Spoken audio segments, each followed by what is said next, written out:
he heckled Toby. She got so upset, she ran out of the building, and a street sweeper ran over her foot and severed her pinky toe.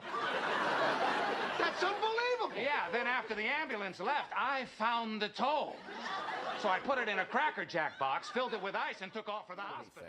Right. Because I was in a situation one time in a war zone in Argentina in the Falklands where my photographer got run down and hit his head and was bleeding from the ear on the concrete, and the Army was chasing us. I had to make a decision, and I dragged him off, you know, but at the same time, I'm looking around and trying to do my job, but I figured I had to get this guy. Then, all of a sudden, this guy pulls out a gun.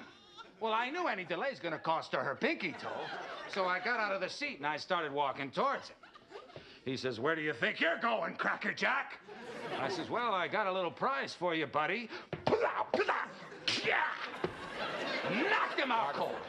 Got run over by the crowd. He got trampled by the crowd, and the camera went flying. I saved the tape because it was unbelievable tape, but I dragged him off the street because he was bleeding from the ear and he had hit his head on a concrete.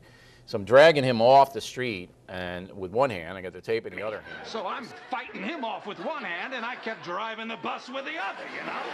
Then I managed to open up the door, and I kicked him out the door, you know, with my foot, you know, at the next stop. And then the Army comes running down, and the guy points the M16 at our, you know, and I'm going, periodista no dispare, which means journalists don't shoot. I said, por favor. Please don't shoot. Yeah, yeah. I wasn't begging. You're Batman. Yeah, I am Batman.